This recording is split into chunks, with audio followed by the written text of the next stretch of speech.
এইখন শৰাইঘাট ৰণৰ স্মৃতিৰ উদ্যান হয়। কোভিডৰ বাবে বৰ্তমান বন্ধ আছে। হেল্ল' ফ্ৰেণ্ড, আপোনালোকক স্বাগতম মোৰ চেনেল বিকাশ দাস ব্লগলৈ।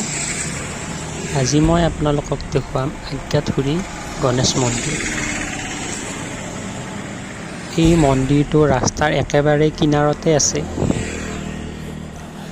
বহুত মানুহ এই মন্দিৰটো চাব আহে আৰু ইয়াত ভোগ ভাত খাই যায়।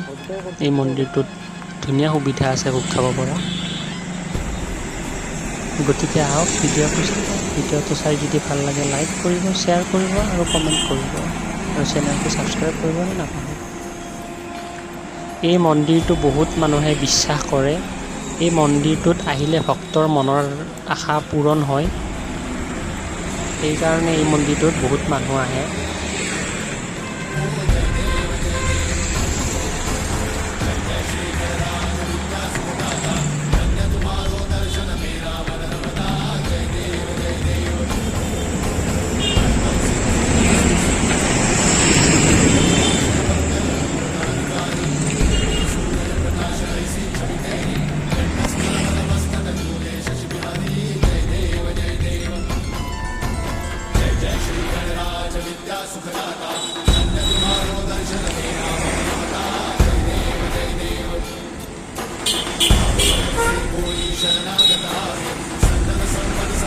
এইটোৱে হৈছে আজ্ঞাধুৰী গণেশ মন্দিৰ আৰু ৰাস্তাৰ ইটো পাৰে আছে ভোগঘৰটো।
ভিডিঅ'টো চাই কেনে পালে জনাবলৈ নাপাহৰিব।